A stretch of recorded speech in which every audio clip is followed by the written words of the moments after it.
सुनाने वाला हूँ वो आपके होश उड़ा दे। ऐसा मैं इसलिए कह रहा हूँ, एक सीमा नहीं है। अक्षय कुमार मैं इसलिए दिखा रहा हूँ, दया याचिका में नाम है, लेकिन क्यों अक्षय कुमार का नाम है ये मैं बताऊंगा। एक और शख्सियत का नाम है, अगली तस्वीर दिखाइए। ये आप देख रहे हैं अदनान सामी, इनका भी दया याचिका में नाम है। एक तरफ दया याचिका और ये बॉलीवुड के सेलिब्रिटीज हैं, इनका नाम भी सीमा ने लिखा है। एक और नाम है, वो तस्वीर दिखाता हूँ, अगली तस्वीर दिखाइए। ये आलिया भट्ट है, इनका भी नाम दया याचिका में लिखा गया है। अब आप सोच रहे होंगे कि आखिर अक्षय कुमार, अदनान सामी, आलिया भट्ट का नाम क्यों लिखा गया है। बिल्कुल आपका सोचना जायज है, क्योंकि इन सेलिब्रिटीज का नाम बहुत कुछ सवाल खड़े करता है, बहुत कुछ बताता है। लेकिन आखिर कारण क्या है, आइए दिखाते हैं। तो ये आप देखिए सर, सीमा के इर्द गिर्द घूम रहे हैं अक्षय कुमार, अदनान सामी और आलिया। पहले बात अदनान सामी, सीमा की याचिका में बॉलीवुड से जुड़े हुए सेलिब्रिटीज का जिक्र। पाक गायक अदनान सामी को भारत की नागरिकता मिली है, दर्शकों आपको याद हो। अदनान सामी का हवाला देकर सीमा ने अब नागरिकता मांग ली है दर्शकों। इतना ही नहीं, सिंगर अदनान सामी इंग्लैंड में पैदा हुए। समझा देता हूं आप, अदनान सामी के पास पाकिस्तान की नागरिकता थी और भारत में अदनान सामी कई सालों तक काम करते रहे। इसके बाद 2016 में अदनान सामी को भारत की नागरिकता मिली। अदनान को भारत का नागरिक बनने में 18 साल का वक्त लगा और इसलिए जिक्र किया है सीमा ने अदनान सामी। अक्षय कुमार का भी जिक्र, इतना ही नहीं, सीमा ने दया याचिका में अक्षय कुमार का भी जिक्र कर क्यों किया है। विदेशी नागरिक होने के बावजूद अक्षय भारत में रह रहे हैं। दरअसल अक्षय कुमार के पास कनाडा का पासपोर्ट, और समझिए कई फिल्में फ्लॉप होने के बाद कनाडा की नागरिकता उन्होंने ली थी। कनाडा में काम करने के लिए भी अक्षय कुमार गए थे, लेकिन सीमा हैदर ने महामहिम से आलिया भट्ट का भी जिक्र कर दिया। क्यों किया है समझिए जरा। सीमा हैदर ने महामहिम से आलिया भट्ट का जिक्र इसलिए किया क्योंकि आलिया ने एक इंटरव्यू में भारतीय नागरिकता पर कुछ बात कही। क्या कहा था? बदकिस्मती से मैं भारत में वोट नहीं कर सकती क्योंकि मेरे पास ब्रिटिश पासपोर्ट है। ब्रिटिश नागरिक होने की वजह से आलिया वोट नहीं डाल पाती है। आलिया की माँ सोनी राजदान ब्रिटिश मूल की हैं और उनका जन्म बर्मिंघम में हुआ है, इसलिए आलिया को ऑटोमेटिक ब्रिटिश नागरिकता मिल गई है। और सीमा हैदर ने कहा है कि वो सिर्फ प्यार के लिए भारत आई है। दया याचिका में हीर रांझा, लैला मजनू और शीरी फराह का भी जिक्र किया गया है। आप सोचिए जरा, पाक अफगान की महिलाएं भारत में रही तो मुझे भी परमिशन मिलनी चाहिए, ये सीमा कह रही है। उनके लॉन्ग टर्म वीजा तो जब दिया गया है तो मुझे भी मिलना चाहिए, मुझे भी लॉन्ग टर्म वीजा दिया जाए। और सवाल पूछ रहे हैं कि क्यों नहीं मिल रहा है। तो आप सोचिए कि सीमा एक एक चीज की स्टडी करके आई, एक एक चीज की स्टडी करके आई। उसे हर बात की जानकारी है कि सेलिब्रिटी ने क्या कहा है, क्या उसके पास है, कौन सा पासपोर्ट उसके पास है। अब मैं आपको सुनवाने वाला हूं इस पर क्या कुछ कहा जा रहा है लोगों के द्वारा, सुनिए। अगर जांच में ठीक है तो क्या एलर्जी है, नागरिकता मिल जानी चाहिए, उसमें तो कोई हिला है ही नहीं। और अगर जांच में गलत है तो कानून बैठा है, सरकार बैठी है, उसमें कोई हेरफेर नहीं होना चाहिए, उसमें बिल्कुल इनको दंडित किया जाएगा। अगर ऐसा कुछ भी निकलता है तो फिर नागरिकता का कोई सवाल ही नहीं उठता। अगर कुछ भी कोई भी जांच के होने के बाद या कुछ भी कोई भी सुराग मिलता है तो नागरिकता, कोई सबूत रहेगा तो मिलनी चाहिए। अगर सबूत रहेगा तो भैया को गुजारिश सरकार, अगर वो जासूस लिख रही है तो उसे नागरिकता नहीं मिलनी चाहिए, क्योंकि वो जासूस अभी तक लिख रही है तो उसे नागरिकता जरूर मिलनी चाहिए। वो तो हमारी जेठानी जी लगती है तो हम तो दीदी बोलेंगे।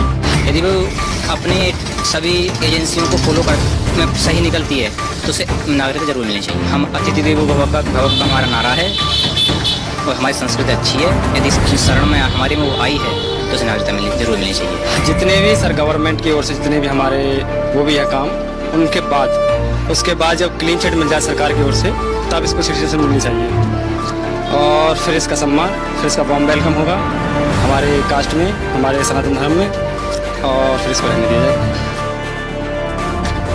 सुना आपने, लोग कह रहे हैं कि सीमा को नागरिकता मिलनी चाहिए, लेकिन क्या ये वाकई में इतना आसान है? तो इसका जवाब है नहीं। सीमा हर तरह से तैयार है। हर परीक्षा देने के बाद भी सीमा कहती है, ऐसा क्यों कहती है समझाता हूं जरा। तो सीमा हैदर दया याचिका दायर कर चुकी है, कहा है कि मैं हर टेस्ट को तैयार हूं।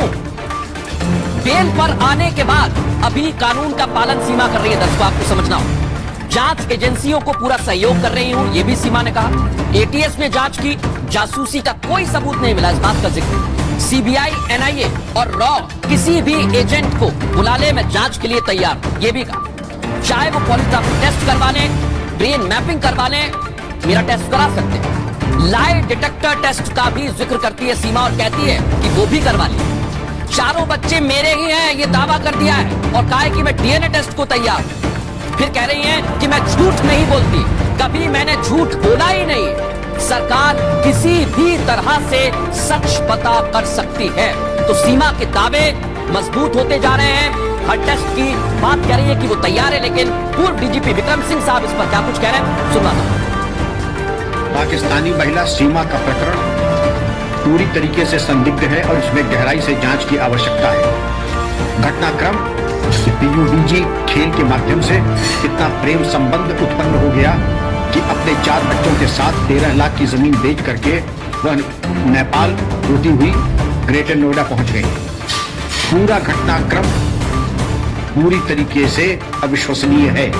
इसमें आईवी रॉ और मनोचिकित्सकों के माध्यम से गहराई से जांच की आवश्यकता है और सीमा जी की लाई डिटेक्टर टेस्ट और नार्को एनालिसिस होनी ही चाहिए।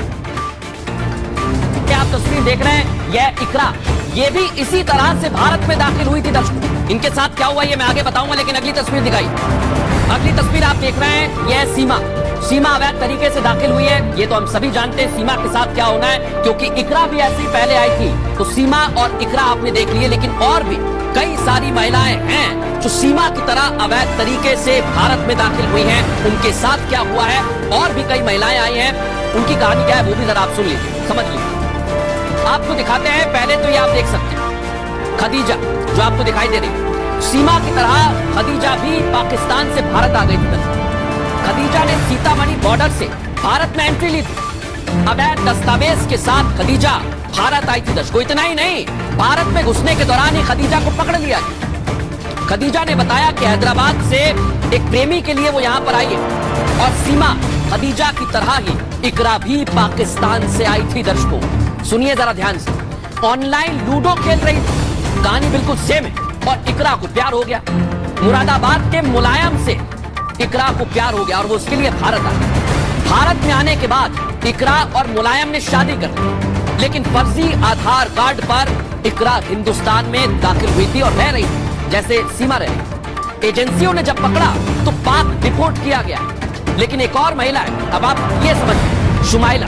सीमा, खदीजा, इकरा की तरह शुमाइला भी भारत आई थी, लेकिन शुमाइला भारत में वैध दस्तावेज के साथ आई। कैसे? पाकिस्तानी शुमाइला को भारतीय मूल के कमल से प्यार हो गया। सोशल मीडिया पर दोनों की मुलाकात हुई और फिर मोहब्बत हुई तो दोनों के परिवारों ने बाकायदा रिश्ता तय किया वैध तरीके से। 2018 में शुमाइला और कमल की सगाई भी हो गई। सगाई के बाद शुमाइला ने भारत में वीजा के लिए अपील की, अप्लाई की और 2022 में वीजा मिला। उसके बाद शुमाइला पाकिस्तान से भारत आई। सगाई के 4 साल बाद 2022 में जालंधर में दोनों की शादी हुई है। शुमाइला ईसाई थी, इसलिए ईसाई रीति रिवाज से इनकी शादी करवाई गई। इतना ही नहीं, इस शादी में शुमाइला की मां और उनके भाई भी शामिल हुए। साथ ही साथ शादी के बाद शुमाइला ने नागरिकता के लिए आवेदन भी दिया और फिर इनको नागरिकता के लिए आगे के जो प्रोसीजर थे, प्रक्रिया थी, उसे निभाना पड़ा। लेकिन आज सवाल ये खड़ा होता है कि सीमा जैसी इतनी सारी महिलाएं आ रही हैं, तो किस तरह की कार्रवाई की जा रही है। लेकिन आखिर पाकिस्तान से ये क्यों भारत आ रही है, उस पर भी हमने लोगों से बात की, सुन बात। हिंदू लड़के से शादी करके इंडिया शिफ्ट हो जाएंगे, खुश रहेंगे, वहाँ पे सनातन धर्म को कहते हैं अपना लेंगे। मुझे हिंदू जो बॉयज है ना, उसमें ये चीज़ बहुत अच्छी लगती है कि जब स्टैंड की बात आती है ना, कि अपनी फैमिली के लिए उन्होंने स्टैंड लेना, तो वो उसी टाइम लेते हैं। फर्स्ट ऑफ ऑल मेरे काबू का शहजादा है, वो इंडिया से ही है और उसका नाम है रणबीर कपूर। अगर इंडिया से रिश्ता आए तो, अगर अच्छा रिश्ता आए तो मैं कर लूंगी। और जहाँ तक रिश्ते की बात है, अगर सलमान खान का और टाइगर श्रॉफ का मुझे प्रपोजल आएगा तो मैं भाग के चली जाऊंगी। यार बिल्कुल इंसान है, लड़का है, अगर मेरी रिक्वायरमेंट्स के बिल्कुल एन मुताबिक है तो definitely I would go for that. मैं पहले चीज़ें देखूंगी, अगर मुझे लगेगा कि उसको मेरी समझ आ रही है, मुझे उसकी समझ आ रही है, तो मुझे कोई इसमें मसला नहीं है कि वो चाहे इंडिया से हो, अमेरिका से हो, कश्मीर से हो, पाकिस्तान से हो, कहीं भी फर्क नहीं पड़ता। अगर मेरे अकॉर्डिंग और मैं उसके अकॉर्डिंग तो ठीक है। ठीक है, मजहब वगैरह हर चीज़ एक अलग चीज़ है, बट देखो कितने लोग हिंदू जो है वो मुसलमान भी तो है, तो मे भी अगर वो मेरे से करता है और मुझे एक्सेप्ट करता है और मैं उसे एक्सेप्ट करूँ, तो मे भी वो मुसलमान हो जाए और हम लोग खुश रहें। अगर वो मेरी सोच के साथ मैच करता है, थोड़ा लिबरल होगा, थोड़ा मेरे हिसाब की अंडरस्टैंडिंग मैच करेगी, तो मेरी तरफ से हाँ होगा। लेकिन वो एक सर्टन टाइम के बाद उसको कुछ ज़्यादा एक्स्ट्रा मोहब्बत हो जाती है मेरे से, वो कुछ ड्रामेटिक सा कहता है मेरे लिए फिल्मी सा, तो डेफिनेटली मैं सोच सकती हूँ इस बारे में, लेकिन उसमें भी एक रिलेशनशिप रख के देखूंगी कि यार इससे बन सकती है कि नहीं बन सकती, तो फिर प्रपोजल भी हाँ, इतनी जल्दी हाँ नहीं, थोड़े नखरे दिखाएंगे। हाँ, नखरे दिखाना तो बनता है, मतलब इंडिया से आया है, मैं पाकिस्तानी हूँ, कुछ तो बनता है ना। आइडियल लड़का कैसा होना चाहिए यार? इज्जत करता हो, मोहब्बत करता हो, बस ये 2 चीजें काफी हैं जिंदगी निभाने के लिए। यार कुछ ऐसा है जो एडवांस नहीं पता चल सकता, आप टाइम स्पेंड करते हो साथ तो ही पता चलता है, लाइक केयरिंग, रिस्पेक्ट करता हुआ, एजुकेटेड हो, बस। इंडिया पंजाब की अभी भी मैं बात कर रही हूँ। इंडिया पंजाब के लोग अच्छे हैं,